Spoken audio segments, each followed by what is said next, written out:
కొలస్సీ పత్రిక 4వ అధ్యాయం. కొలస్సీ పత్రిక 4వ అధ్యాయము.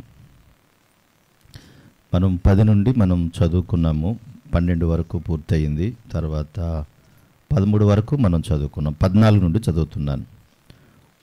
లోక అను ప్రియుడైన వైద్యుడును దేమాయు మీకు వందనములు చెప్పుచున్నారు. లౌదికేయలో ఉన్న సహోదరులకును నొంఫాకును వారి ఇంట ఉన్న సంఘమునకును వందనములు చెప్పుడి. ఈ పత్రిక మీరు చదివించుకున్న తర్వాత లౌదికేయ వారి సంఘములోను చదివించుడి. లౌదికేయకు రాసి పంపిన పత్రికను మీరును చదివించుకొనుడి. మరియు ప్రభువునందు నీకు అప్పగింపబడిన పరిచర్యను నెరవేర్చుటకు దాన్ని గూర్చి జాగ్రత్త పడమని అర్కిప్పుతో చెప్పుడి. పౌలను నేను స్వహస్తముతో నా వందనములు రాయిచున్నాను.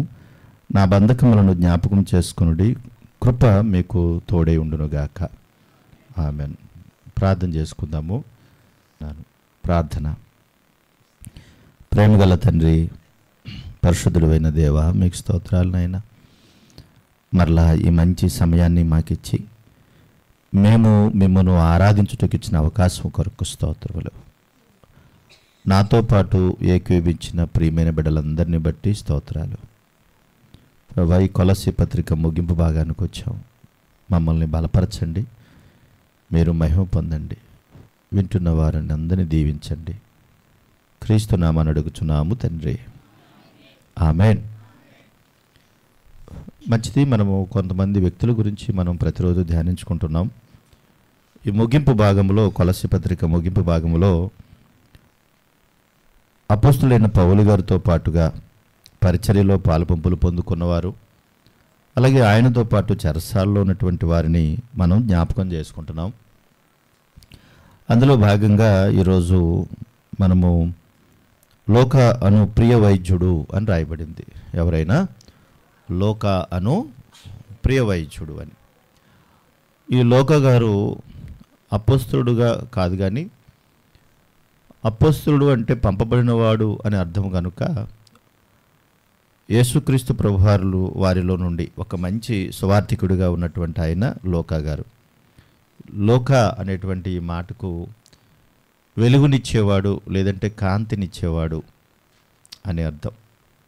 వెలుగునిచ్చేవాడు లేదా కాంతినిచ్చేవాడు అని అర్థం. ఈయన ప్రత్యేకించి లోకా సువార్త, అలాగే అపోస్తుల కార్యములు, ఈ 2 గ్రంథాలు రాశాడు ఈయన.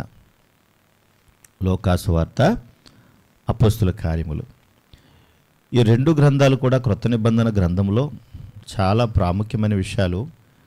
పైగా మనము లోకా సువార్త కానీ అపోస్తుల కార్యములు కానీ మనం చూసినప్పుడు చాలా అద్భుతమైనటువంటి విశ్లేషణ మనకి కనిపిస్తుంది.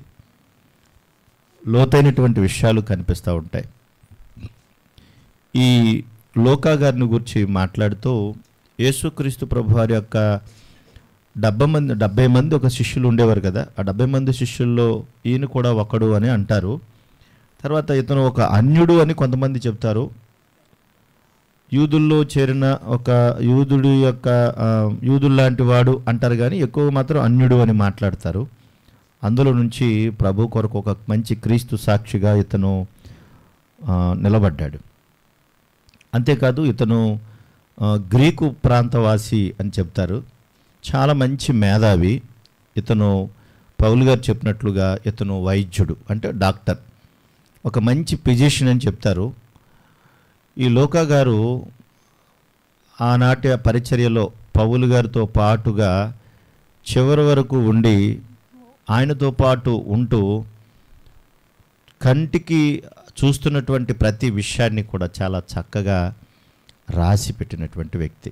పౌలు గారి యొక్క ఆ పరిచర్యను దాన్ని చూసి, ఆ అపోస్తుల కార్యములో అపోస్తుల యొక్క పరిచర్యను చూసి చాలా బాగా చక్కగా రాసినటువంటి మంచి వ్యక్తి. అంతేకాదు ఒక దైవికమైనటువంటి ఒక మంచి మనస్సాక్షి కలిగినటువంటి వ్యక్తి, క్రీస్తు కొరకు మంచి సాక్షిగా ఉన్న వ్యక్తి కూడా. అందుకే మనకి చూడండి, లోకా సువార్తలో 1వ అధ్యాయం 1వ వచ్చిన భాగంలో ఒకసారి చదువుదాం చూడండి. ఘనత వహించిన థెయోఫిలా, నేను చదువుతాను తల్లి. ఆరంభము నుండి కన్నులారా చూచి వాక్య సేవకులైన వారు మనకు అప్పగించిన ప్రకారము మన మధ్యను నెరవేరిన కార్యములను గూర్చి వివరముగా రాయుటకు అనేకులు పూనుకొన్నారు గనుక నీకు ఉపదేశింపబడిన సంగతులు నిత్యముగా జరిగినవని నీవు తెలుసుకుంటకు వాటినన్నిటినీ మొదటి నుండి తరచి పరిష్కారముగా తెలుసుకుని ఉన్న నేనును నీ పేరట వాటిని గూర్చి వరుసగా రచించుట యుక్తమని ఎంచితిని అన్నాడు. లోకా గారు ఇది ప్రారంభించినప్పుడు ఒక అద్భుతమైనటువంటి విధంగా ప్రతి చిన్న విషయాన్ని కూడా దైవికంగా క్రోడీకరించి ఈయన రాయడం ప్రారంభించాడు. మనకి అలాగే అపోస్తుల కార్యములో కూడా చూస్తే, అపోస్తుల కార్యములో కూడా మొదటి అధ్యాయాన్ని ఒకసారి చూడండి. మొదటి అధ్యాయంలో, ఓ థెయోఫిలా, యేసు తాను ఏర్పరచుకున్న అపోస్తులకు పరిశుద్ధాత్మ ద్వారా ఆజ్ఞాపించిన తరువాత ఆయన పరమునకు చేర్చుకొనబడిన దినము వరకు ఆయన చేయుటకును బోధించుటకును ఆరంభించిన వాటినన్నిటిని గూర్చి నా మొదటి గ్రంథం అంటే లోకాసు వార్త. తర్వాత ఆయన శ్రమపడిన తర్వాత 40 దినముల వరకు వారికి అగుబడుచు దేవుని రాజ్య విషయములను గూర్చి బోధించుచు అనేక ప్రమాణములను చూపి వారికి తన్ను తాను సజీవుగా కనుపరుచుకొనెను. మొదటి గ్రంథాన్ని తర్వాత యేసుక్రీస్తు ప్రభువారి యొక్క ఉనికి, శ్రేష్టత అవన్నీ రాస్తూ ఈ అపోస్తుల కార్యముల ద్వారా అపోస్తుల పరిచర్య, పరిశుద్ధాత్ముడు ప్రేరేపించిన ద్వారా చేసినటువంటి ఒక మంచి పరిచర్యను దగ్గరుండి చక్కగా చూసి రాసినటువంటి వ్యక్తి. అంతేకాదు ఈ పౌలు గారితో పాటుగా చక్కగా కలిసి పనిచేసినటువంటి వ్యక్తి. మనము ఫిలోమోనుకు రాసిన పత్రికలో 1వ అధ్యాయంలో, ఫిలోమోను పత్రిక 1వ అధ్యాయం 23-24లో చూస్తే, క్రీస్తు యేసునందు అని ప్రారంభించిన తర్వాత నా జత పనివారైన లోకా అనుంది చూడండి. అందులో నా జత పనివారైన లోకా అని రాయబడి ఉంది. యేసుక్రీస్తు ప్రభువారితో ఉన్నటువంటి ఈయన ఒక చక్కటి పరిచర్యను కలిగి పౌలు గారితో పాటు పనిచేస్తున్నప్పుడు పౌలు గారు అన్న మాట నా జత పనివారు అని. ఎంత మంచి విషయం కదా అది. నా జత పనివారని ఎవరు పెడతాలని చెప్పగలుగుతామా? చెప్పలేం కదా. కనుక ఏదో వచ్చి వెళ్ళిపోయి, సమయానికి వచ్చి వెళ్ళిపోయి, అవసరానికి వెళ్ళిపోయి, అవసరానికి వచ్చి అవసరానికి వెళ్ళిపోయే వారిని జత పనివారు అని అనలేం. కనుక పౌలు గారితో పాటు ఆయనతో పాటు సహవాసం చేస్తూ, ఆయనతో పాటు సువార్తలో ఉంటూ, ఆయనతో పాటు శ్రమలను అనుభవిస్తూ, ఆయనతో పాటు చెరసాల్లో ఉంటూ, ఆయనతో పాటు ఉండి అన్ని విషయాలను చక్కగా రాయగలిగాడు. కనుకనే పౌలు నా జత పనివాడు అన్నాడు. ఆ పని చేసేటువంటి సువార్తలో ఉన్నటువంటిప్పుడు కూడా వాళ్ళు అనారోగ్య పరిస్థితులు అయితే, వాళ్ళకు దెబ్బలు తగిలితే, రాళ్లతో కొట్టేశారు, చాలాసార్లు కొడాలతో కొట్టారు కదా. వాళ్ళకి దెబ్బలు తగిలితే వాళ్ళకి ట్రీట్మెంట్ చేస్తున్నాడు. ఎవరైనా వైద్యుడు గనక వాళ్ళకి ట్రీట్మెంట్ చేసి వాళ్ళను ఆదుకుంటూ వాళ్ళతో పాటు పనిచేస్తున్నటువంటి ఒక మంచి సువార్థికుడు ఈ లోకా గారు. అలాగే ఈ లోకా గారిని కూర్చున్నటువంటి విషయాల్లో కూడా తిమోతికి రాసిన 2వ పత్రిక 4వ అధ్యాయం, తిమోతికి రాసిన 2వ పత్రిక 4వ అధ్యాయం 11వ వచనంలో లోకా మాత్రమే నా యొద్ద ఉన్నాడు అన్నాడు. చాలమ్మ, ఎవరున్నారట? లోకా మాత్రమే నా యొద్ద ఉన్నాడు. అంటే పౌలు గారితో పాటు అందరూ ఉండి వెళ్ళిపోయారు అందరూ, కానీ లోకా మాత్రం ఆయన వద్దే ఉన్నాడంటండి. చూసారా? మనకు కూడా మన మధ్యలో మనం కూడా చాలా విషయాల్లో మీరు గమనించారో లేదో, మనం సంతోషంలో ఉన్నప్పుడు చాలామంది వస్తారు, మనం కష్టంలో ఉన్నప్పుడు ఎవరూ రారు. అదొక విచిత్రం. సంతోషంలో ఉన్నప్పుడు అందరూ పంచుకుంటారు, కానీ కష్టంలో ఉన్నప్పుడు అందరూ రారు. చాలా అడ్డులు పెడతా ఉంటారు. ఎవరో మేము పెళ్లి చేసుకుంటున్నాం, ఎవరైనా చనిపోయారు అనుకోండి, వెళ్తారండి. మేము పెళ్లి చేసుకుంటున్నాం కాబట్టి చనిపోయిన ఇంటికి మేము వెళ్ళాం, మేము ఇల్లు కట్టుకుంటున్నాం కాబట్టి చనిపోయిన ఇంటికి మేము వెళ్ళాం అంటారు. అంటే ఏయో అడ్డుబండలు చెప్తారు వాళ్ళు. కానీ ఏ సమయంలోనైనా ఆ పరిచర్య విషయంలో మంచి సహకారిగా ఉండేవాడు మంచి పరిచారకుడు. నువ్వు మంచి పరిచారకురాలివి, పరిచారకుడుగా ఉన్నావు. ఎవరికో ఏదో ఇబ్బంది కలిగింది, కష్టంలో ఉన్నారు, ఆదుకున్నారు. మరి నీ ఇంట్లో పెళ్ళే ఉండొచ్చు, లేదా ఇల్లే కట్టుకుని ఉండొచ్చు, ఏదో ఫంక్షనే ఉండొచ్చు. మరి నీ పరిచారక ధర్మాన్ని విడిచిపెట్టి ఆ ఇంటికి వెళ్ళవా? నీకు మరి బాధ్యత లేదా? కనుక బాధ్యత ఉంది. మంచి పరిచారక ఆ ధర్మాన్ని కలిగి ఉండాలి. అందరూ వెళ్ళిపోయారు, కానీ లోకా మాత్రం పౌలు గారిని విడిచిపెట్టలేదు. ఇతను ఒక్కడే నా యొద్ద ఉన్నాడు అని చెప్తున్నాడు. ప్రియులారా, మనకు ధర్మం ఉంది. మనం ఆత్మ సంబంధం, శరీర సంబంధం అయితే కాదు. మనం దేవుని సంబంధం, భౌతికమైన సంబంధం అయితే కాదు. కనుక మనకున్నటువంటి సంబంధం, ఆత్మ సంబంధం, ఆత్మను బట్టి ఏ ప్రాంతానికైనా, ఎప్పుడైనా, ఎక్కడైనా, ఎలాంటి స్థితిలోనైనా కూడా పాలు పంపులు పొందుకోవాలి. ఒక మంచి వైద్యుడు చెప్తాను మీకు. ఒక పేషెంట్ను ట్రీట్మెంట్ చేశాడు. ట్రీట్మెంట్ చేసిన తర్వాత ఆ పేషెంట్ చనిపోయాడు అనుకోండి. ఇప్పుడు ఏ మంచం మీద చనిపోయాడో ఆ మంచం మీద పేషెంట్ చచ్చిపోయాడు. ఆ పేషెంట్ షిఫ్ట్ చేసేస్తారు, పంపించేస్తారు. మరలా కొత్త పేషెంట్ వస్తారు, అదే మంచం మీద వేసేస్తారు. అంతకుముందు ఆ మంచం మీద ఎంతమంది చచ్చిపోయారో నీకు తెలుసా? ఎంతమంది ఎయిడ్స్ పేషెంట్లు ఉన్నారో నీకు తెలుసా? అక్కడ ఎంతమంది క్యాన్సర్ పేషెంట్లు ఆ మంచం మీద ఉన్నారో తెలుసా? ఎంతమంది చీమ్ పట్టేసినటువంటి పుళ్ళుతో ఆ మంచం మీద ఉన్నారో నీకు తెలుసా? నీకు తెలీదు. దాన్ని శుద్ధి చేసేసారు, అయిపోయిన తర్వాత శుభ్రం చేసేసారు, దాని మీద మరొక బెడ్షీట్ వేసారు. అక్కడికి వెళ్ళిన తర్వాత చాలా బాగుంది, హాయిగా ఉంది, నీట్గా ఉంది అనుకుంటా మళ్ళీ నువ్వే వెళ్ళి అక్కడ బెడ్ మీద ఉంటావు. కానీ నీకు తెలియదు ఆ బెడ్ ఎంతమందిని కాసిందో, ఎంతమంది ఆ బెడ్ మీద ఉన్నారు. అంత మాత్రం చేత ఇప్పుడు డాక్టరు విడిచిపెట్టేసి వెళ్ళిపోతాడా? మీరు ఆలోచించాలి. ఇప్పుడు డాక్టర్ ఇంట్లోనే పెళ్ళుంది, మరి ఇప్పుడు డాక్టర్ ట్రీట్మెంట్ చేయాలా వద్దా? డాక్టర్ ఇంట్లోనే ఎవరో చనిపోయారు, ఇంకో చనిపోయే వ్యక్తికి ట్రీట్మెంట్ చేయాలా వద్దా? నిజంగా ఎంత కమిట్మెంట్ ఉంటుందంటే పిల్లలు వాళ్ళకి ఒక ప్రాణాన్ని పోయడానికి. తన ఇంట్లో ఎలాంటి పరిస్థితులు ఉన్నా, అది అర్ధరాత్రి అయినా అపరాత్రి అయినా సరే, నేను ఆ పని చేయాలి, ఒక ప్రాణాన్ని నిలబెట్టాలన్న ఆ మంచి ఆలోచనతో వాళ్ళు పరుగులెడతారు. ఎక్కడో కొంతమంది ఉన్నారు దుర్మార్గులు, దోచుకునే వాళ్ళు, అది వేరే సంగతి. అలాగే ఒక దేవుని ప్రియమైన బిడ్డలుగా మనకు మంచి కమిట్మెంట్ ఉండాలి. మనం సంతోషంతో ఉన్నప్పుడే కాదు, మనం కష్టాల్లో ఉన్నప్పుడు కూడా దేవుని విడిచిపెట్టకూడదు. అదేంటో తెలియదు, కష్టంలో ఉన్నప్పుడు దేవుని దగ్గరికి వస్తాము, కాస్త సంతోషం కలగగానే సంతోషం కలిగించే సందర్భాలకు వెళ్ళిపోతాం. అది బాధాకరమైన విషయం. అందుకే లోక సంతోషంలోనూ ఆయనతో పాటు ఉన్నాడు, కష్టంలో కూడా ఆయనతో పాటు ఉన్నాడు. నిజమైనటువంటి నీ స్నేహితులు, నిజమైనటువంటి నీ బంధువులు ఎప్పుడవుతారో తెలుసా? నువ్వు కష్టంలో ఉన్నప్పుడు నీ దగ్గరికి వస్తారు చూడు, వాళ్ళే నిజమైన బంధువులు, వాళ్ళే నిజమైన స్నేహితులు. సంతోషంలో కూడా అందరూ వస్తారు. ఎప్పుడు పలకరించడం కూడా పలకరిస్తాడు నీతో, ఎప్పుడు మాట్లాడినోడు కూడా మాట్లాడతాడు. అసలు ఏ రోజున కూడా కనీసం నిన్ను మాట్లాడినాడు వరుస కలిపి మరీ మాట్లాడతాడు. అది ఎంత విడ్డూరమో మీరు ఆలోచించాలి.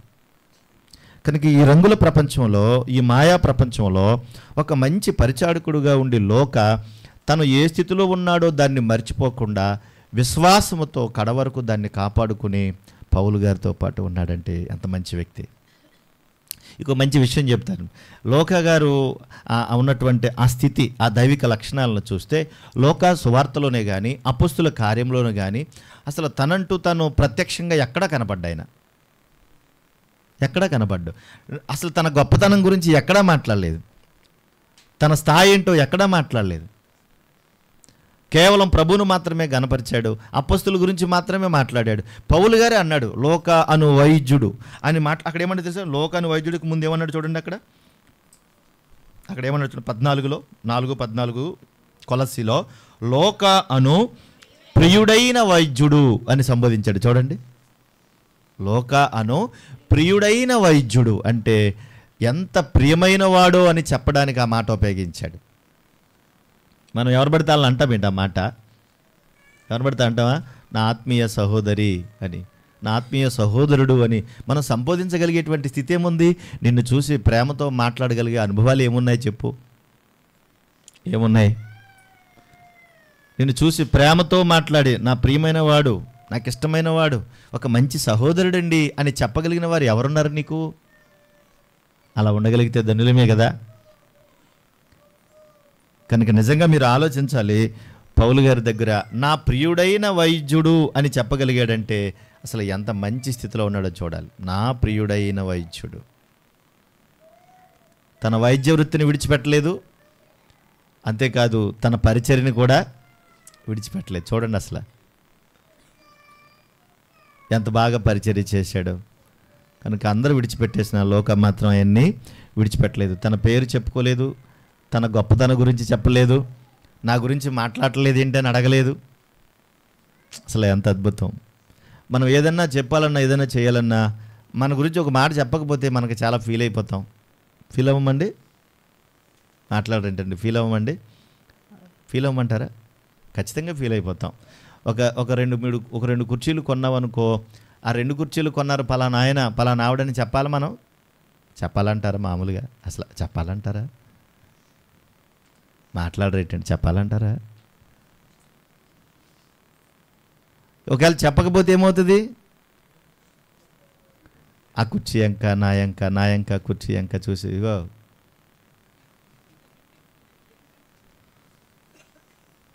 ఇది మన నైజం, మనుషులుగా మన నైజం, మన బలహీనత కూడా. ఇది మన బలహీనత కూడా. కానీ అన్నిటిని చూసేది ఎవరంటే దేవుడే.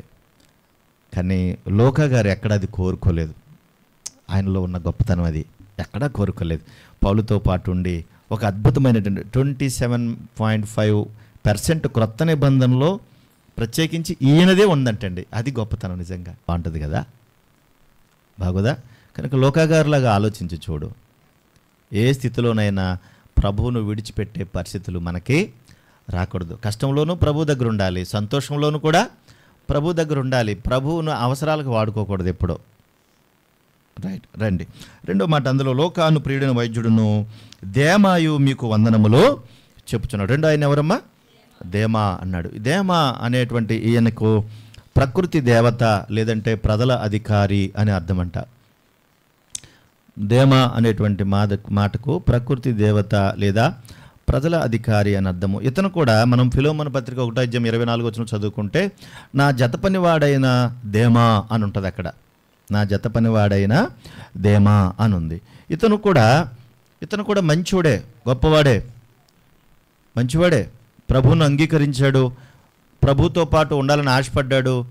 అంతేకాదు యేసుక్రీస్తు వారి యొక్క రక్షణ పొందుకున్న ఇతను దేవచిత్తానుసారంగా దేవునికి మహిమకరంగా తన జీవిత దినాలను కొనసాగిస్తున్నటువంటి ఈయన పౌలు గారితో పాటు కలిసి ఒక 2 సంవత్సరాలు పరిచర్యలో పాలుపంపులు పొందుకొని తిరిగాడు. అందుకనే కదా మరి నా జత పనివాడు అంటున్నాడు పౌలు గారు. ఆ ఫిలోమోను పత్రిక 1:24 అక్కడ కూడా దేమా ఉన్నాడు. నా జత పనివాడైన దేమా అన్నాడు. మరి జత పనివాడే కదా.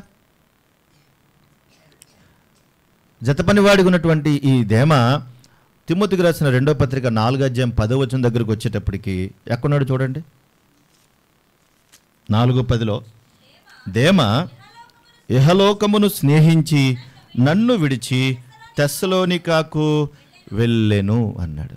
అసలు మీరు చూడండి, నా జత పనివాడైన దేమా అన్నాడు. కనుక జత పనివాడిగానే ఉన్నాడు. కానీ ఇక్కడ మనం ఆలోచిస్తే జత పనివాడిగానే ఉన్నాడు. కానీ విచిత్రం ఏంటో తెలుసా? అక్కడ 10వ చదవండి. దేమా ఇహలోకమును స్నేహించి అనే మాట, ఒక మాట రాసుకోండి అక్కడ మీరు. దేమా ఇహలోకమును ప్రేమించి అంటే అతడు చేసినటువంటి పొరపాటు, ప్రమాదకరమైన ప్రక్రియ ఎక్కడ జరిగిందంటే ఇహలోకమును ప్రేమించాడు. ఇహలోకం అంటే ఈ లోకాన్ని ప్రేమించాడు. మరి పరిచారకుడే కదా, దేవునిలో ఉన్నవాడే కదా, రక్షణ పొందాడు కదా, పౌలు గారితో పాటు పరిచర్యలో తిరిగినోడే కదా. కానీ ఏమొచ్చేసిందంటే ఆయన లోపలికి చూడండి ఎంత ప్రమాదకరమైందో. అప్పుడప్పుడు ఎలాగ అనిపిస్తుంది అంటే మనకు కూడా ఈ సంగతిని కాస్త ఆలోచిస్తే ఏంటి అసలు ఈ జీవితం, నాకు కూడా అప్పుడప్పుడు అనిపిస్తుంది అసలు ఏంటి ఈ జీవితం. ఆరాధన వెళ్ళటం, క్లాసులకి వెళ్ళటం, ప్రార్థనలు చేయటం, ప్రార్థన అంటాం, వాక్యం అంటాం, మీటింగులు అంటున్నాం, ఏంటిదంతా ఇదేనా లోకం అన్నట్టుగా అనిపిస్తుంది. మీరు కూడా అప్పుడప్పుడు ఆలోచించండి. దేవుని కుమారి ఏమనిపిస్తుంది మనకి? చాలా చాలా కష్టంగా అనిపిస్తూ ఉంటుంది. ఆదివారం ఆరాధనకి వెళ్ళాలా, ప్రార్థనలకు వెళ్ళాలా, బుధవారం క్లాస్కి వెళ్ళాలా, శుక్రవారం వెళ్ళాలా, మీటింగులకి వెళ్ళాలా, బల్ల తీసుకోవాలా, అసలు ఏంటిది నాకు అని అలా ఒక్కసారి అలా బయటకు చూస్తే ఏమనిపిస్తుంది? అసలు వాళ్ళు చూడు ఎంత సంతోషంగా తిరుగుతున్నారు, రంగురంగుల ప్రపంచంలో రంగులు బట్టలు వేసుకుని ఎంత బాగున్నారు వాళ్ళు. నాకేంటి ఈ టార్చర్? మోకరించమంటాడు, ఆరాధన అంటాడు, ప్రార్థన చేయమంటాడు, అసలు ఏంటి జీవితం నాకు? ఆ బయట ఎంత బాగుందో అని అనిపిస్తూ ఉంటుంది. మీరు అర్థం చేసుకోవాలి. బావిలో ఉన్న కప్పను ఒకేసారి తీసుకొచ్చి గొట్టు మీద కూర్చోబెట్టి ఒకసారి అలా చూడంటే కప్పకి ఏమనిపిస్తుంది? అయ్య బాబోయ్ ఎంత లోకం ఉందా, ఇప్పుడు దాకా నేను ఎక్కడున్నాను, అందులో ఉన్నాను, బయట ఎంత బాగుందా అని అనిపిస్తుంది. ఒకేసారి ఆ రంగుల ప్రపంచం చూసేటప్పటికి మోసపోయే పరిస్థితులు వస్తాయి. అందుకే ఎబ్రీ పత్రిక 6 అంటాడు, అన్నీ తెలుసుకుని అన్నిటినీ తెలుసుకుని, ఒకసారి ఆ మాట కూడా చూడండి, అన్నీ తెలుసుకుని అన్నిట్లోనూ ఉండి అనే మాట అక్కడ రాయబడతా చూడండి ఒకసారి. కాబట్టి అనే మాట 4వ వచనం 6:4. ఒకసారి వెలిగింపబడి పరలోక సంబంధమైన వరమును రుచి చూచి పరిశుద్ధాత్మలో పాలివారై దేవుని దివ్యవాక్యమును రాబోవు యుగ సంబంధమైన శక్తుల ప్రభావమును అనుభవించిన తరువాత తప్పిపోయిన వారు తమ విషయములో దేవుని కుమారుని మరలా సిలువ వేయుచు బాహాటముగా ఆయనను అవమానపరుచున్నారు గనుక అట్టివారు మారు మనసు పొందుట నూతన పరచపరచుట అసాధ్యము అన్నాడు. వీళ్ళకి ఏం తెలిసింది అంటే, దేమాకు కూడా ఏం తెలిసింది? దేమ వెలిగింపబడ్డా లేదా, దేవుని వరమును రుచి చూసాడా లేదా, పరిశుద్ధాత్మలో పాలివాడై ఉన్నాడా లేదా? కానీ అన్నీ చూసేటప్పటికి ఆయనకి ఏం కనబడింది? లోకం కనబడింది. మీరు కూడా బాగా ఆలోచించండి. లోకం కనబడగానే మోసపోయే ప్రమాదం చాలా ఉంది. ఈ రోజున లోకాన్ని చూసి ప్రేమించి చెడిపోయి భ్రష్టత్వంలోకి వెళ్ళిపోయిన వాళ్ళు చాలామంది ఉన్నారు. అందుకు ఉదాహరణ బైబిల్లో మనకు దేమ కనబడుతున్నాడు. విచిత్రం ఏంటంటే, అక్కడ చదవండి ఆ మాట, తిమోతికి పత్రికలో 4:10 చదవండి ఒకసారి. తిమోతి పత్రిక 4:10. దేమ యెహలోకమును స్నేహించి ఏం చేశాడంట? యెహలోకాన్ని స్నేహించాడు. అందులో రెండో మాట ఏంటంటే, దేవుని సేవకుని విడిచిపెట్టేశాడండి. మరి లోక విడిచిపెట్టాడా? లోక కడ వరకు వెంబడిస్తూనే ఉన్నాడు. కానీ ఇతను ఏం చేశాడు? ఎప్పుడైతే లోకాన్ని ప్రేమించాడో ఫస్ట్ ఎవరిని వదిలేశాడు? సేవకుని వదిలేశాడు. ఇప్పుడు మీరు ఆలోచించండి, లోకాన్ని ప్రేమించావంటే సంఘాన్ని విడిచిపెట్టేస్తావు. లోకం ఎప్పుడు కూడా ప్రేరేపిస్తూ ఉంటుంది. రంగుల ప్రపంచం, అది చాలా అందంగా కనిపిస్తూ ఉంటుంది. కనుక దాన్ని ఎప్పుడైతే ప్రేమించాడో సేవకుని వదిలేశాడు, పరిచయం వదిలేశాడు. చూసారా? ఎందుకు? లోకంలో ఏముందన్నాడు? శరీరాశ, నేత్రాశ, జీవపుడంబము అన్నాడు కదా. ఒకసారి యోహాను రాసిన మొదటి పత్రిక 2వ అధ్యాయము 15 వచ్చి చదువుదాం. ఈ లోకమునైనను లోకములో ఉన్న వాటినైనను ప్రేమింపకుడి. ఎవడైనను లోకమును ప్రేమించిన యెడల తండ్రి ప్రేమ వానిలో. చూసారా? లోకాన్ని ప్రేమిస్తే ఏమవుతుంది అంటున్నాడు? దేవుని యొక్క ప్రేమ వానిలో ఉండదు. ఒకవేళ దేవుని ప్రేమ ఉంటే గనక ఆ ప్రేమ కొరకే ప్రయాసపడతాడు. మీరు ఆలోచించండి, అసలు ఈ లోకములో అందరికన్నా గొప్పగా బాగా ప్రేమించే వాళ్ళు ఎవరు మనల్ని? మీరు చెప్పండి. అమ్మ ప్రేమిస్తుందా? దేవుని కన్నా గొప్పగా అమ్మ ప్రేమిస్తుందా? కంటిన్యూగా పిల్ల ఏడ్చేస్తుంది అనుకో, పొద్దున సాయంత్రం దాకా ఏడ్చేస్తుంది అనుకో, ఏం చేస్తుంది అమ్మ? ఎందుకు ఏడుతున్నావు నువ్వు ఎందుకు ఏడుతున్నావు? కొట్టదా? అంత ప్రేమించి అమ్మ కూడా ఏమైంది? ఇరిటేషన్ వచ్చింది. ఎందుకు ఏడుతున్నావు నువ్వు? నీకేం పోయే కాలం ఎందుకు ఏడుతున్నావు అంటే చూసా, ఇరిటేషన్ వచ్చింది. ఎంత గొప్ప తల్లి అయినా, ఎంత గొప్ప తండ్రి అయినా కూడా కొంతవరకే ప్రేమించగలడు. దేవుని కన్నా గొప్పగా ఎవరు ప్రేమించలేరు. ఆ లెక్కన చెప్పుకుంటే అసలు దేవునికి మనం చేసే పనుల వల్ల ఎంత ఇరిటేషన్ రావాలి చెప్పండి. మనం చేసే పనులు మామూలు పనులండి, మామూలుగా ఉంటామండి మనం. అసలు ఆయనకి ఎంత ఇరిటేషన్ రావాలో మనం ఆలోచించాలి. కనుక దేవుని ప్రేమ అర్థమైతే అసలు దేవుని కన్నా గొప్పగా ఎవరిని మనం ప్రేమించలేం. అది ఏదైనా కూడా దేవుని ప్రేమ ఎప్పుడైతే దూరం అవుతుందో అప్పుడే లోకాన్ని ప్రేమించడం మొదలు పెడతాం. లోకములో తండ్రి ప్రేమ లేదు. లోకములో ఉన్నదంతయు శరీరాశ, నేత్రాశ, జీవపుటంబము తండ్రి వలన పుట్టినవి కావు, అవి లోక సంబంధమైనవి. అంతేకాదు, లోకము దాని ఆశ గతించిపోవును గాని దేవుని చిత్తమును జరిగించేవాడు నిరంతరము నిలిచిన. లోకము దాని ఆశ ఏమైపోద్ది అంటున్నాడు? గతించిపో. మనకు తెలుసు తప్పిపోయిన కుమారుడు గురించి మనకు తెలుసు. ఆయన తండ్రి దగ్గరే ఉన్నాడు, తండ్రితో పాటు చాలా హ్యాపీగా బ్రతికేవాడు. కానీ ఉన్నట్టుండి ఏం చేశాడు? తండ్రిని విడిచి ఎక్కడికి వెళ్ళిపోయాడు? ఏమనిపించిందంటే, ఎన్నాళ్ళు ఇక్కడ ఇలా ఉంటాం, మా నాన్న అస్తమాను గొర్రెలు అంటాడు, మేకలు అంటాడు, వాళ్ళతో పాటు అంటాడు, వ్యవసాయం అంటాడు, ఇల్లు అంటాడు, అస్తమాను వీళ్ళతో పాటు ఉండాలంటాడు. అస్తమాను ఎవడు చేస్తాడు ఇది? ఆ లోకం చూడు ఎంత బాగుందో అనుకున్నాడు. సూట్ కేసు సర్దుకున్నాడు. నా వాటా నాకు ఇస్తావా ఇవ్వా అన్నాడు. వాటా తీసుకున్నాడు. ఎక్కడికి వెళ్ళిపోయాడంట? దూర ప్రయాణం చేసి వెళ్ళిపోయాడు. అసలు ఇక్కడ ఉండకూడదు, అందరికన్నా దూరంగా వెళ్ళిపోవాలి. అక్కడ మా నాన్న మాట వినపడకూడదు, మా అమ్మ మాట వినపడకూడదు, ఎవడి మాట నాకు వినపడకూడదు. దూరంగా వెళ్ళిపోయాం అనుకోండి, గోల ఉండదు నాకు. చాలామంది దుబాయ్ ఎందుకు వెళ్ళిపోతున్నారు తెలుసా మీకు? ఇక్కడ ఉంటే వాళ్ళ ఆవిడ కేకేస్తుంది, కేకేసి ఏమంటే ఉప్పు లేదండి, కారం లేదండి, సాయంత్రం కూర పట్టరండి. ఇంకా అప్పుడప్పుడు చెప్తుందా, రోజు చెప్తుందా? సెపరేట్. అప్పుడప్పుడు చెప్తుందా, రోజు చెప్తుందా? రోజు చెప్తుంది. రోజు టార్చర్. అక్కడ ఉంటే అడిగేవాడు ఎవడు అసలు?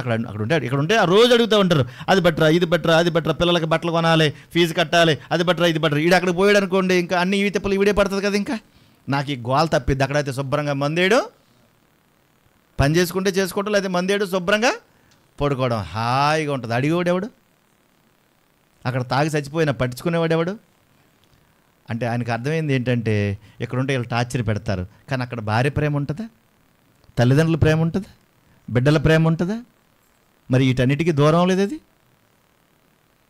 కానీ ఇది అర్థమవదు. కష్టంలోనే సంతోషం ఉంటుంది, ఇది అర్థమవదు.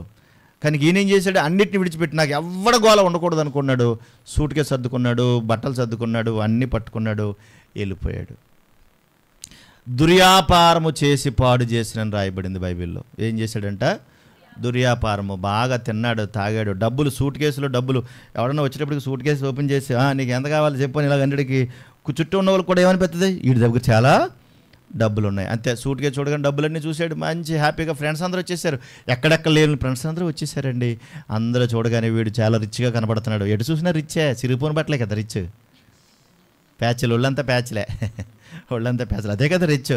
ఈ జుట్టు ఇలా పెడతాడు, కోడి జుట్టులాగా, అది ప్యాషన్ కదా. మరి ఇవన్నీ చూసేటికి వాళ్ళకి చాలా ఆనందం వచ్చేసింది. నలుగురు అమ్మాయిలు వేసుకొచ్చేసి ఉంటాడు, అందరూ కలిశారు, ఎంజాయ్ ఎంజాయ్ ఎంజాయ్ అన్నారు. సూట్ కేసు అలాగే ఉంటుందండి, కష్టపడితే అది లోపలికి వస్తూ ఉంటుంది. కానీ సూట్ కేసులో బయట తీస్తూ ఉంటే మళ్ళీ సూట్ కేసులు ఎన్ని ఉంటాయి? అదేమన్నా ఏదో అక్షయ పాత్ర తీస్తూ ఉంటే ఎలా వచ్చేస్తూ ఉంటాయి. సూట్ కేసు ఖాళీ అయిపోయింది, ఈడు ఒళ్ళు గుళ్ళయింది, డబ్బంతా ఖాళీ అయిపోయింది. వచ్చిన వాళ్ళందరూ చూస్తున్నారు, ఎరా సూట్ కేసులు ఏం కనపట్లేదు ఏంట్రా, ఏమి లేవు, ఈడి పని అయిపోయిందని ఎవరికల్లా సర్దుకున్నారు, వెళ్ళిపోయారు.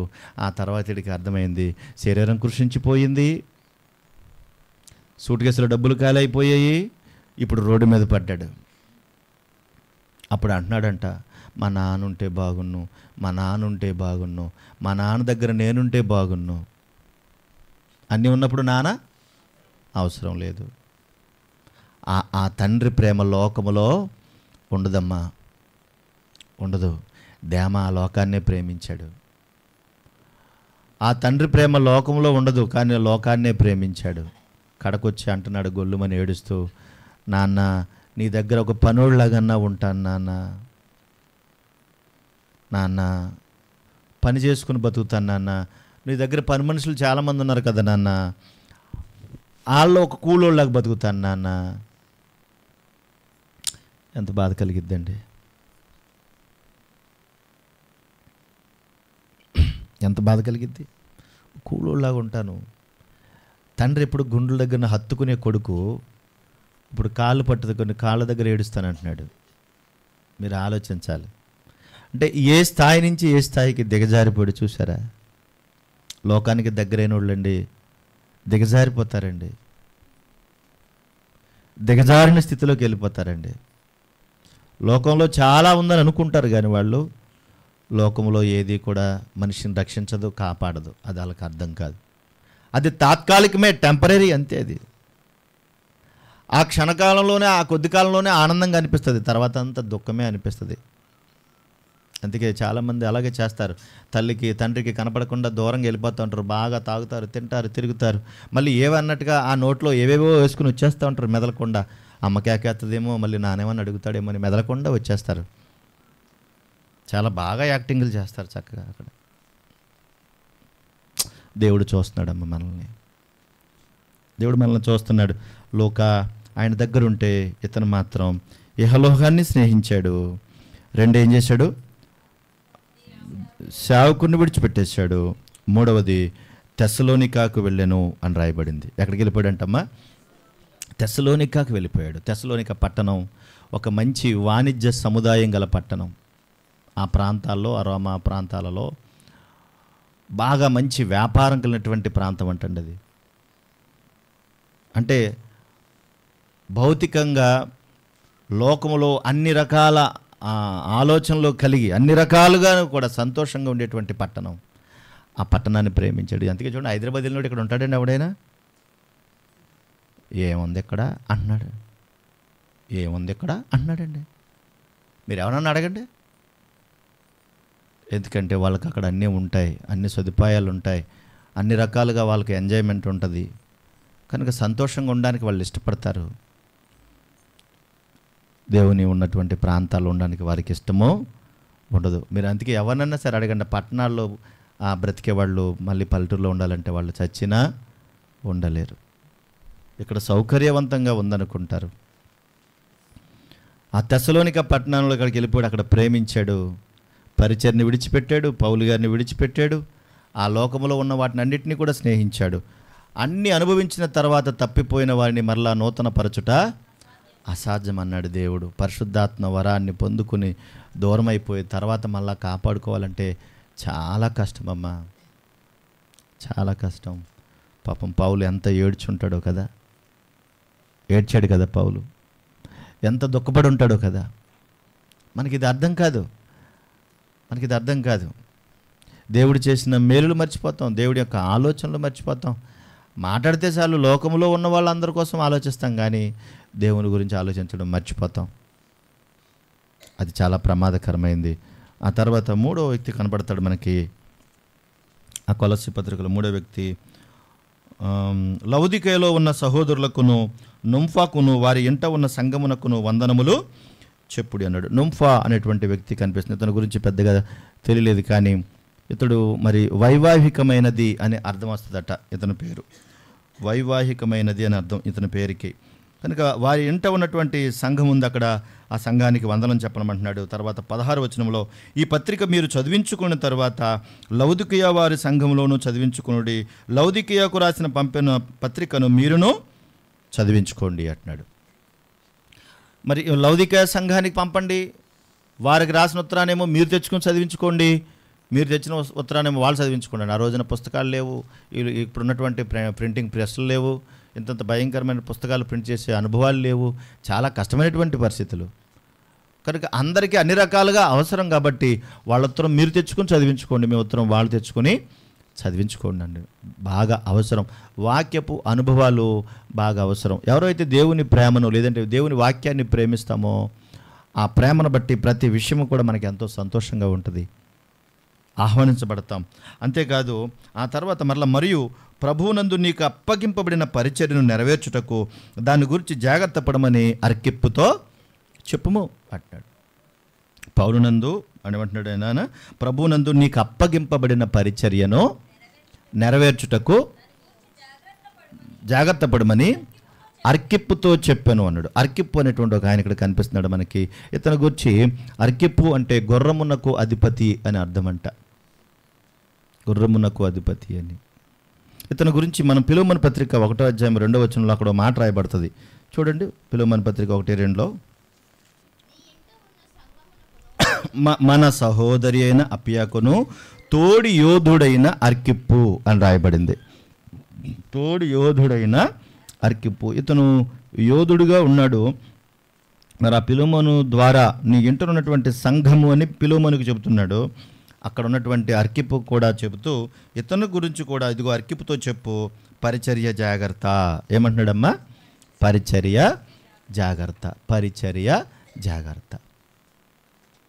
మనం ఏమన్నా చెప్తే ఏం చెప్తామండి? ఎవరికన్నా జాగ్రత్తలు చెప్తే ఏం చెప్తాం సాధారణంగా?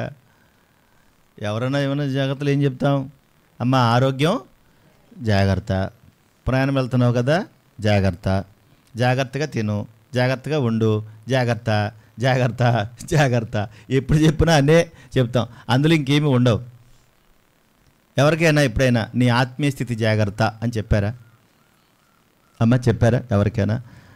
అమ్మ నీ ఆత్మీయ స్థితి జాగ్రత్త, లోకంలో ఉన్నాం కదా మనం, ప్రభువుని విడిచిపెట్టొద్దు జాగ్రత్త అని ఎప్పుడైనా చెప్పారా? చెప్పారా? కనుక ప్రియులారా, మనం ఆలోచించాలి. మనం తీసుకోవాల్సినటువంటి జాగ్రత్తల గురించి కొన్ని సంగతులు చెప్పి నేను ముందుకెళ్తాను. చూడండి ఒకసారి, మనము ఎలాంటి జాగ్రత్తలు తీసుకోవాలంటే, ముఖ్యంగా ఎందుకు జాగ్రత్తలు తీసుకోవాలి అని అంటే, మార్కు సువార్త 13వ అధ్యాయము 33 వచ్చిన భాగం చూడండి ఒకసారి. మార్కు సువార్త 13:33. జాగ్రత్త పడుడి, జాగ్రత్త పడుడి, మెలకువగా ఉండి ప్రార్థన చేయుడి, ఆ కాలం ఎప్పుడు వచ్చునో మీకు తెలియదు. ఎందుకు జాగ్రత్త? ఎందుకు జాగ్రత్త? ఆ కాలం ఎప్పుడు వచ్చునో మీకు తెలియదు అంటాడంటే, నేను వచ్చాను, తిరిగి వెళ్ళిపోయాను, మరలా తిరిగి వస్తానంటే ప్రభు రెండవ రాకడలో వస్తానంటున్నాడు. రక్షణ రాజు తిరిగి మరలా ప్రభు వస్తానంటున్నాడు. మనల్ని తీసుకుని వెళ్ళాలి కదా, మరి మనల్ని పరలోకానికి తీసుకుని వెళ్ళాలి కదా.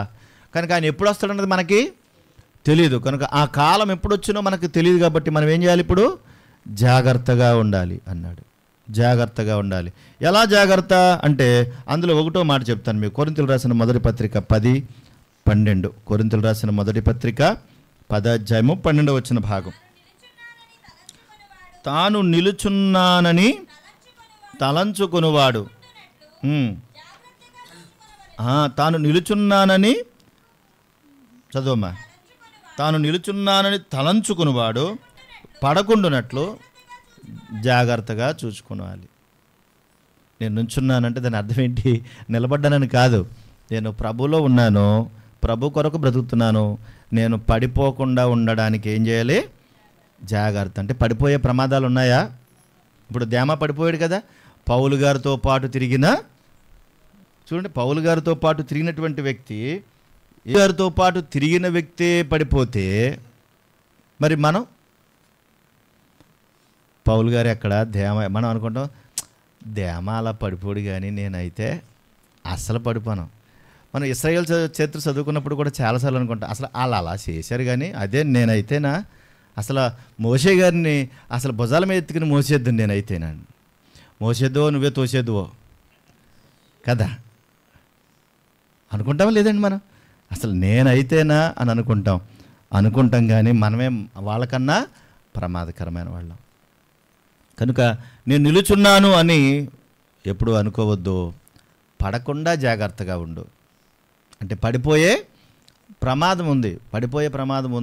ఇప్పుడు ఒక 4 వారాలు రాలేదనుకోండి, నువ్వు ఒక వారానికి పెళ్ళి అన్నావు, ఇంకో వారం దినం అన్నావు, ఇంకొకరికి ఎవరికో ఒంట్లో బాగాలేదన్నావు, ఇంకొకరికి అకస్మాత్తుగా ఊరేళ్ళన్నావు, 4 వారాలు పోయింది కదా. ఇప్పుడు ఈ 4 వారాలకి దేనికి దూరంగా ఉన్నావు? సంఘానికి, సహవాసానికి, దేవునికి దూరంగా ఉన్నావు. ఇప్పుడు 5వ వారం ఏమనిపిస్తుంది? అప్పుడ ఇంట్లో బోలు పని ఉంది. ఎందుకు? 4 వారాలు లేవు కదా. కాబట్టి ఇంట్లో బోలు పని ఉంది, ఎలా పోతే ఏంటి? చూసారా, పడిపోయే ప్రమాదం ఉందా? నిర్లక్ష్య ధోరణి వచ్చేస్తుంది మన లోపలికి. నిజమండి, నిర్లక్ష్య ధోరణి వచ్చేస్తుంది. అలాగలాగా నెమ్మదిగా ఏమైపోతామంటే వెళ్ళపోయినా పర్లేదులే, పాస్టర్ అడిగితే ఏదో చెప్పేద్దాంలే అనిపిస్తుంది. దాంతోపాటు అబద్ధాలు నేర్చుకుంటాం, బొంకడం నేర్చుకుంటాం. దైవికంగా మంచి సాక్ష్యం చెప్పాల్సిన స్థితి నుండి అబద్ధ సాక్ష్యం చెప్పే స్థాయికి వెళ్ళిపోతాం. అది ఎంత ప్రమాదకరమో. కాబట్టి మనం నిలబడ్డాం, ప్రభువానికి స్తోత్రం. పడకుండునట్లు జాగ్రత్త. రెండవది కొలస్సీ పత్రిక 2వ అధ్యాయం. కొలస్సీ పత్రిక 2వ అధ్యాయం 8వ వచ్చిన భాగం. ఆయనను అనుసరింపక మనుష్యుల పారంపర్యాచారమును అనగా ఈ లోక సంబంధమైన మూలపాఠములను అనుసరించి మోసకరమైన నిరర్ధక తత్వజ్ఞానము చేత మిమ్మును చెరపట్టుకొని పోవాడు ఎవడైనా ఉండునేమోనని జాగ్రత్తగా ఉండు. నువ్వు నిలబడ్డావు, జాగ్రత్త. నిన్ను చెరపట్టుకుని తీసుకెళ్ళిపోయేవాడు ఉన్నారు, జాగ్రత్త. లేరండి? నిన్ను చెరపట్టుకుని తీసుకెళ్ళిపోయే వాళ్ళు ఉన్నారు, జాగ్రత్త. ఎలా పడతారు ఇల్లు? ఒరే, ఒక వారం వెళ్ళకపోతే నష్టం ఏం లేదురా, దేవుడి దగ్గరికి వెళ్ళకపోతే దేవుడైనా కోపం వచ్చేస్తాడేట్రా, నువ్వేం బాధపడకో, ఈరోజు అర్జెంట్ పని ఉంది, నీకెందుకు, మనం వెళ్ళిపోదాం రా అంటాడు. చెరపట్టుకుని పోతాడంటండి. వాళ్ళ లోపల ఎవడున్నాడు? వాడే ఉన్నాడు, పెద్దోడు వాడే ఉన్నాడు. కాబట్టి నువ్వు నిలబడ్డావు, దేవునికి స్తోత్రం. పడకుండా జాగ్రత్త. నిలబడిన నిన్ను పడగొట్టడానికి, నిన్ను చెరపట్టుకుని పోవారు ఉన్నారు, జాగ్రత్త. ఆ తర్వాత హెబ్రీ పత్రిక 2వ అధ్యాయం. హెబ్రీ పత్రిక 2వ అధ్యాయం 1వ వచనం. మనము వినిన సంగతులను విడిచిపెట్టి కొట్టుకుని పోకుండునట్లు వాటి యందు మరి విశేషమైన జాగ్రత్త కలిగి ఉండవలను. వినిన సంగతులు అంటే దేవుని యొక్క వాక్యం కదా. కనుక దేవుని వాక్యమును విడిచిపెట్టి కొట్టుకుని పోయే ప్రమాదం ఉంది, జాగ్రత్త. ప్రభా నీకు తెలీదా ప్రభా నేను ఎలాంటిదన్నో, ప్రభా నీకు తెలీదా ప్రభా నేను ఎలాంటివాడినో, అన్ని విషయాల్లో ఈ డైలాగే చెప్తామంటారు మనం. ఏమండి అన్ని సందర్భాల్లో ఈ డైలాగ్ చెప్తామా? డాక్టర్ గారి దగ్గరికి వెళ్ళి, డాక్టర్ గారు నేను ఎలాంటిదాన్ని మీకు తెలీదా అంటే డాక్టర్ గారు ఏం చెప్తాడు? ఎలాంటిదానమ్మా నువ్వు, ఇన్ని మందులు వేసుకున్నా కానీ ఒకటి మింగి వచ్చావు అంతే, ఎన్ని మందులు వేసుకున్నా తగ్గలేదంట, నువ్వు ఇలాంటి దానివి. అదే డైలాగు డాక్టర్ గారితో పాటు దేవుడు అంటే మీకు అర్థమవుతుందమ్మా. కనుక విన్న వాక్యమును కొట్టుకుని పోయే ప్రమాదం ఉంది, జాగ్రత్త. వాక్యాన్ని విడిచిపెట్టేసి వంటి ప్రమాదం. అసలు అన్నీ మనం విడిచిపెట్టాం. ఏది విడిచిపెట్టేద్దాం అమ్మా? ఏదన్నా విడిచిపెడతామండి? అబద్ధం ఆడకుండా చెప్పండి. మీరు ఇంటి దగ్గర ఏదో ఇప్పుడు చేపల పులుసు తయారు చేసి వచ్చారనుకోండి, మర్చిపోతారండి? చెప్పరేటి, ఏంటి పులుసెట్టావా, మర్చిపోయానే అంటామా? ఎలాగానేమంటాం? త్వరగా త్వరగా పెట్టు, త్వరగా పెట్టు. బీరువాలో బంగారం పెట్టావు, మర్చిపోతావా? సంవత్సరాల పాటు అలాగే ఉంచుతావా? కానీ ఇప్పటికిప్పుడు విన్న వాక్యం కూడా ఎంతసేపు మర్చిపోతాం? మెట్లు దిగి కిందకి వెళ్ళగానే మర్చిపోతాం. నువ్వు నిలబడ్డావు, దేవునికి స్తోత్రం. పడకుండా జాగ్రత్త. అంతేకాదు నువ్వు చెరపట్టుకుని పోయే ప్రమాదం ఉంది, జాగ్రత్త. విన్న వాక్యమును విడిచిపెట్టి కొట్టుకుని పోయే ప్రమాదం కూడా ఉంది, జాగ్రత్త. ఆ తర్వాత అదే హెబ్రీ పత్రిక 3వ అధ్యాయం 12వ వచన భాగం. సహోదరులారా, జీవము గల దేవుని విడిచిపోవునట్టి విశ్వాసము లేని దుష్ట హృదయము మీలో ఎవని యందైనను ఒకవేళ ఉండునేమోనని.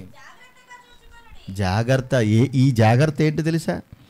జీవము గల దేవుణ్ణి విడిచిపోయే విశ్వాసము లేని దుష్ట హృదయం అంటండి. అయ్య బాబోయ్. జీవము గల దేవుని విడిచిపోవునట్టి విశ్వాసము లేని దుష్ట హృదయము మీలో ఎవని యందైనా ఒకవేళ ఉండునేమో అని జాగ్రత్తగా చూసుకోండి. దేవుణ్ణి విడిచిపెట్టేంత దుష్ట హృదయమా? అమ్మ బాబోయ్, ఇది ఎంత భయంకరం. అది దేమాలో ఉంది కదా, లేదండి? దేమాలో ఉంది కదండి అది. మరి మనలోకి రాదని ఏమన్నా నిష్ట ఏమైనా ఉందంటారా? మనలో కూడా వచ్చే ప్రమాదం ఉంది. కనుక జాగ్రత్త. దేవుణ్ణి విడిచిపెట్టే దుష్ట హృదయం అది మరింత ప్రమాదకరమైంది, జాగ్రత్త.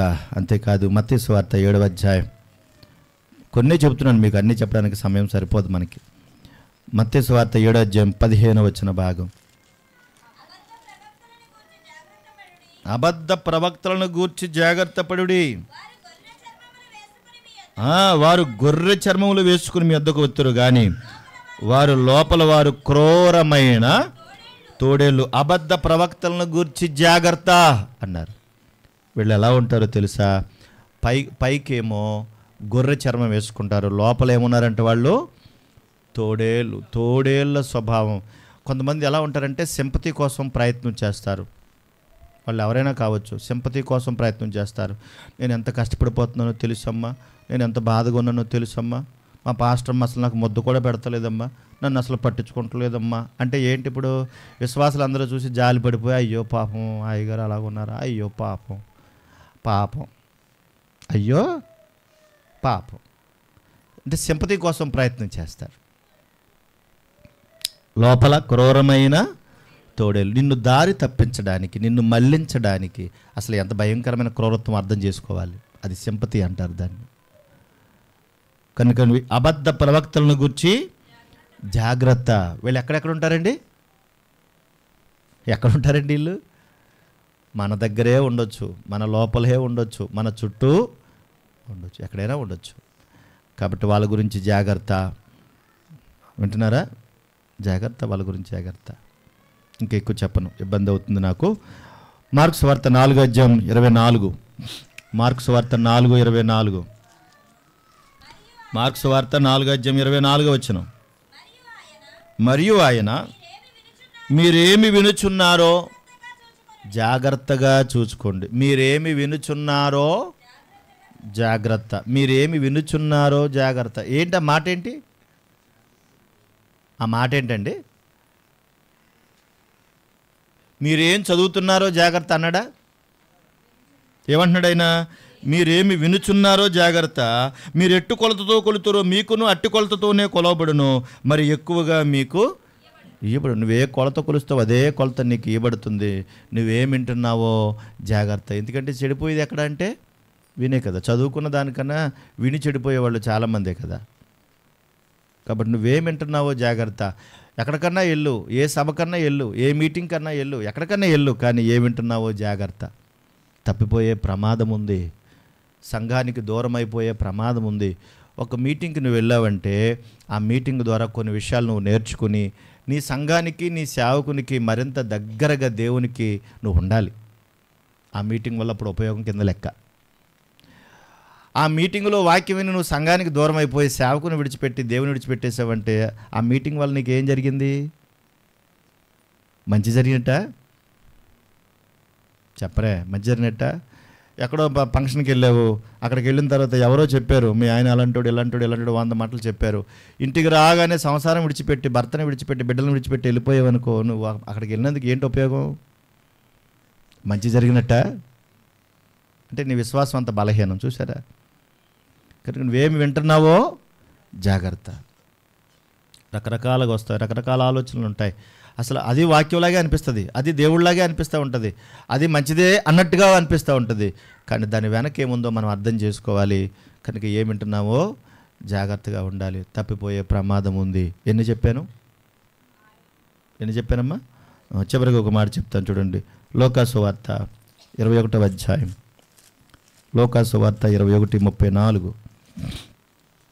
21:34. మీ హృదయములు ఒకవేళ తిండి వలన, మత్తు వలన, ఐహిక విచారం వలన మందముగా ఉన్నందున ఆ దినము అకస్మాత్తుగా మీ మీదికి ఉరువచ్చినట్టు రాకుండా మీ విషయమై మీరు జాగ్రత్తగా ఉండు. ఇది ఇంకా ప్రమాదకరమైంది అన్నట్లు కూడా, అన్ని విషయాలతో పాటు ఇది కూడా ప్రమాదకరమైంది. ఏంటంట? మీ హృదయము మీ హృదయం ఏంటన్నాడమ్మా? తిండి వలన అన్నాడు. ఏంటమ్మది? అంటే తిండి వలన తప్పిపోయే ప్రమాదాలు ఉంటాయమ్మా? తిండి వలన తప్పిపోయే ప్రమాదాలు ఉంటాయా? తిండి మానేస్తాం మనం? రోజు పప్పేనా? రోజు పప్పేనా? ఎవడు తింటాడు ఈ పప్పు? ఈ పప్పు ఎవడు తింటాడు? చికెన్ లేదా, మటన్ లేదా? అసలు దేవుడు దీన్ని కూడా రాయించాడు జాగ్రత్త అన్నామంటే మనం ఎంత జాగ్రత్తగా ఉండాలి. కొంతమందికి అలవాటు ఎలా ఉంటుందంటే 24 hours వాళ్ళు తింటూనే ఉండాలి. అసలు నోట్లో ఏదోటి నవ్వులుతూనే ఉండాలి. కొంతమందికి అలవాటు అది, నోట్లో ఏదోటి నవ్వులుతూనే ఉండాలి. ఏమీ లేకపోతే ఇంకా అయిపోయినట్టే ఇంట్లో గొడవ. కాబట్టి వాళ్ళు నవ్వులుతూనే ఉండాలి. తిండి వలన, అక్కడేమన్నాడు? మత్తు వలన, ఐహిక విచారం వలన. అసలు ఎంత ప్రమాదం తెలిసేవి. తిండి మీద ధ్యాస పెట్టినోడు, తిండి మీదే శ్రద్ధ పెట్టినోడు ఆడు పొడుకొని కూడా నవ్వులుతూనే ఉంటాడండి. పొడుకొని కూడా నవ్వులుతూనే ఉంటాడండి. అందుకే పొట్టలెత్తి ఎంత అయిపోయి కథల్లాక ఎలాగెలా నవ్వులుతూ ఉంటారు. ఇక తెల్లవారులు మళ్ళీ తిన్నది అరుపుకోలేం కదా, మరి అడిదొల్ల ఇడిదొల్ల అన్నట్టు ఉంటుంది అన్నమాట. చాలా ప్రమాదం. తిండి వలన, మత్తు వలన, ఐహిక విచారాలు అంటే లోకంలో ఉన్న బాధలు. వాళ్ళకొంట్లో బాగాలేదు, వీళ్ళకొంట్లో బాగాలేదు, నాకొంట్లో బాగాలేదు, వాళ్ళకి పిల్లలకి పెళ్ళిళ్ళు అవ్వలేదు, వీళ్ళకి పిల్లలకి పెళ్ళిళ్ళు అవ్వలేదు, లేదంటే ఈ అప్పుల బాధలు, ఆర్థికపరమైన బాధలు, అనారోగ్య పరిస్థితులు, ఇవన్నీ ఎక్కువైపోతే మనం దేవుని మీద శ్రద్ధ పెట్టడం మర్చిపోతాం. నిజం. మాకు ఇల్లు లేదు అని అనుకోండి, ఎవరు మర్చిపోతాం? మన జాస్ ఇంటి మీద పడుతుంది, ప్రభువుని మర్చిపోతాం. అప్పుల బాధలు ఎక్కువైపోయినాయి అనుకోండి, అప్పుల మీద పడతాం, ప్రభువుని మర్చిపోతాం. ఐహిక విచారాలు అంటారు, అంటే ఈ లోకంలో ఎలా బ్రతకాలో అనే సంగతులు అవన్నీ. వాటి వల్ల ఏమవుతుందంట? మందముగా ఉన్నందున ఆ దినము అకస్మాత్తుగా మీ మీదకి ఉరువచ్చినట్టు రాకుండా మీ విషయమై మీరు జాగ్రత్త. మీ విషయమై మీరు జాగ్రత్త. ఎవరి విషయం అమ్మా? ఎవరి విషయం అమ్మా? మీ విషయమై మీరు జాగ్రత్త. పక్కల గురించి చెప్పట్లేదు ఇక్కడ. పక్కల గురించి మాట్లాడట్లేదు. వాళ్ళు అలాగున్నారు, వీళ్ళు ఎలాగున్నారు, అసలు ఇది కాదు సమస్య. వాళ్ళ గురించి మాట్లాడట్లేదు. మీ విషయమై మీరు జాగ్రత్త, నా విషయమై నేను జాగ్రత్త. ఒకవేళ మనకి ఇది లేకపోతే చాలా ప్రమాదంలో చిక్కిపోతాం, చాలా ప్రమాదంలో చిక్కిపోతాం.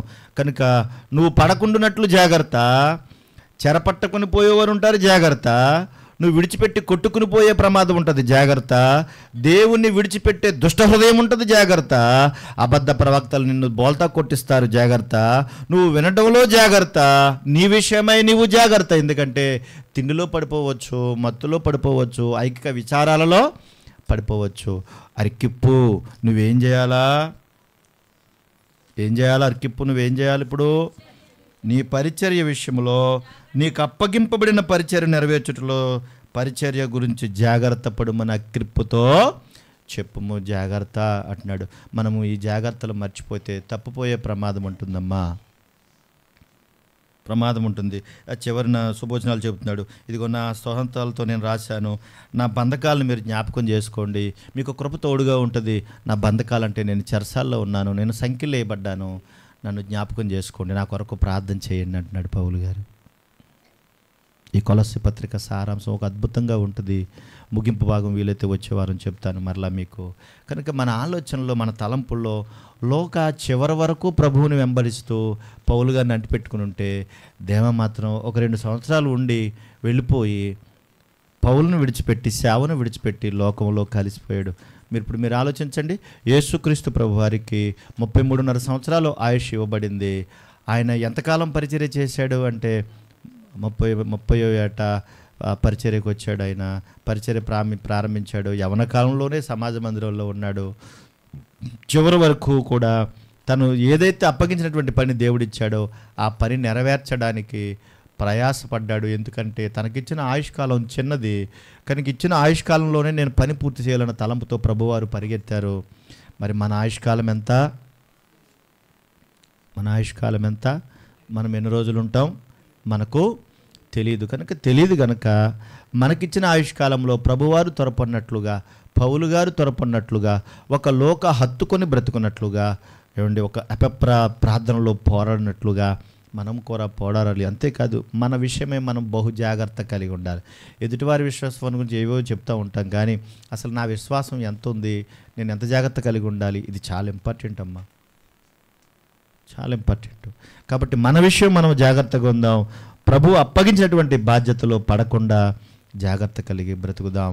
మన ప్రభు అయిన యేసుక్రీస్తు యొక్క పరిశుద్ధ రక్తము చేత కడగబడినటువంటి మనము లోకంలో పడి చనిపోయేటువంటి స్థితిలోకి వెళ్ళిపోయే ప్రమాదాలు ఉన్నాయి. లోకమంతా పాపమే ఉంది. అక్కడ మనం పరిశుద్ధులుగా బ్రతకాలి. జాగ్రత్త పడదాం. ప్రభు మనకు తోడుగా ఉండునుగాక. ఆమేన్. ప్రార్థన చేసుకుందాం. ప్రేమగల మా తండ్రి, పరిశుద్ధుడైన మా దేవా, మీకు స్తోత్రములు నాయన. మీ సహాయమును బట్టి, మీ కృపా కనికరములను బట్టి ఈ కొలస్సీ పత్రిక సారాంశము ద్వారా మేము అనేక విషయాలు నేర్చుకుంటూ వచ్చాం. ఈరోజు లోకా గారిని మీరు జ్ఞాపకం చేశారు ప్రభువా. చివరి వరకు కూడా ప్రభువా మీ నామాన్ని ఘనపరుస్తూ స్తుతిస్తూ తన వృద్ధాప్య దశకు వచ్చే వరకు కూడా ప్రభువా మీ పరిచర్య చేస్తూ బాధ్యతను మోస్తూ ఎంతో ఉన్నతంగా నమ్మకంగా బ్రతికాడు ప్రభువా. మీకు స్తోత్రములు. మరి నాయన, మరి దేమ అయితే యహలోకమును ప్రేమించి ప్రభు తప్పిపోయి లోకాన్ని స్నేహించి సంఘాన్ని, సహవాసమును, సేవకుని, పరిచర్యను విడిచిపెట్టి ప్రభు చెడిపోయాడు. నాయన నా తండ్రి, అలాంటి స్థితిలోనికి మేము వెళ్ళకుండా ప్రభు మమ్మల్ని కనికరించండి. అర్కిప్పు నీకు ఇచ్చినటువంటి పరిచర్య జాగ్రత్త అని చెప్పినట్లుగా ఇదిగో ప్రభు ఒక 7 జాగ్రత్తలు మేము తెలుసుకున్నాం. ప్రభు లోకంలో ఉన్న సంగతులన్నీ మీకు తెలుసు తండ్రి.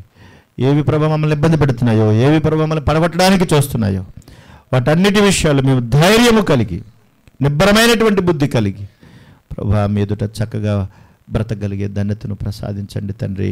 తిరిగి ఇదిగో నా ప్రభా, మేము ఈ లోకంలో ఇప్పుడు నశించిపోకుండా పరిశుద్ధతను కాపాడుకున్నటకు మా ప్రభు ద్వారా మీరు ఇచ్చిన మరి బల కార్యక్రమానికి వెళుతుండగా మీ సహాయం అందించండి. మమ్మల్ని బలపరచండి, మమ్మల్ని పవిత్రపరచండి. మీ చిత్తానుసారంగా మీ మహిమ కొరకు మమ్మల్ని వాడుకోనండి. మీరు మాత్రమే మహిమ, ఘనత, ప్రభావాలు పొందమని క్రీస్తు యేసు పరిశుద్ధ నామమున అడుగు వేడుకొనుచున్నాము తండ్రి. ఆమేన్. అందరికీ వందనాలు.